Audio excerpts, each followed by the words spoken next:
Church history tells us that most of our denominations that we have today are the result of individuals who were significant voices for a specific moment in history. If there was a denomination that was built based on your theology and church practices, what would it be like? Oh, wow. Man, that's a book, right? Sure. Well, I will say that my theology, as I get older, my theology simplifies because, and for a number of reasons. One, I'm not a theologian, and two, I actually have to get some work done here. So I feel a calling to turn the heart of the church back toward fatherless kids, and so that's all I'm focusing on. And I feel a theological mandate there to do that, and so. People sometimes confuse me as a theologian, but that's not what I am. The other thing is people are different, and people access God very, very differently. So I would never want to say, this is what the church should look like all over the world. It should look like this. I don't believe that.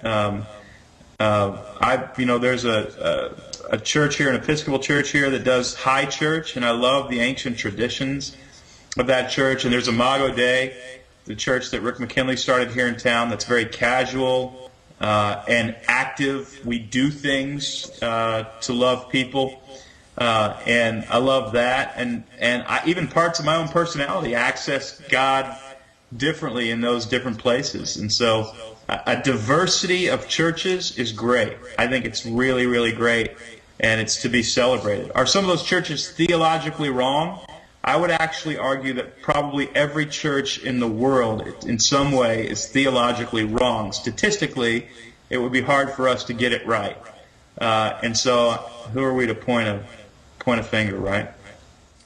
Brett McCracken, who's a blogger and author of the soon-to-be-released book, Hipster Christianity, When Church and Cool Collide, he asked this. He says, as something of a young, hip Christian author yourself, do you think there are any inherent problems or paradoxes in the phenomenon of cool Christianity?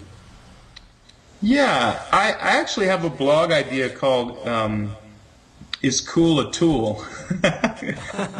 Which sounds really cheesy, but I haven't written it yet. Maybe his book will write it for me. But I mean, my whole take on that is that fame, coolness, fashion is a system that came out of the fall of man, because we used to get our relational needs met by God, and now we are not. And so we get our relational needs for redemption met by each other, but all we can offer is false redemption.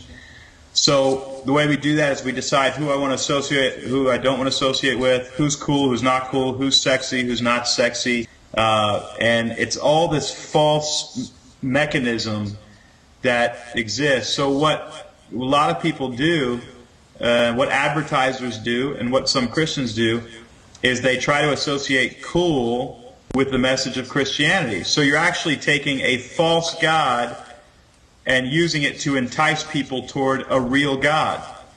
And to me, that's it's hard to argue that it doesn't work. You know what I mean? It's really hard to argue that people don't access God that way, are drawn to. I mean, Relevant Magazine is a great example. It's a very slick, easy read, great articles, lots of cool stuff, and people access God through it. So how can you argue that this is bad? And so my view on that is, look, it's a fallen world. There's no part of the world that's not fallen.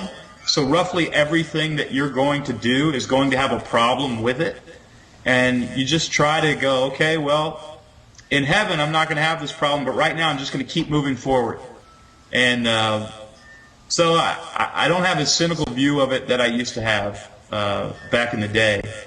And but to say it's good, I can't go that far. To say it's evil, I can't go that far either. It's a fallen world, and that's where we live.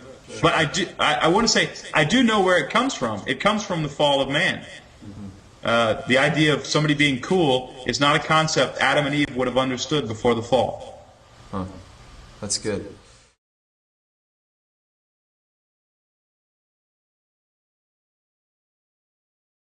you.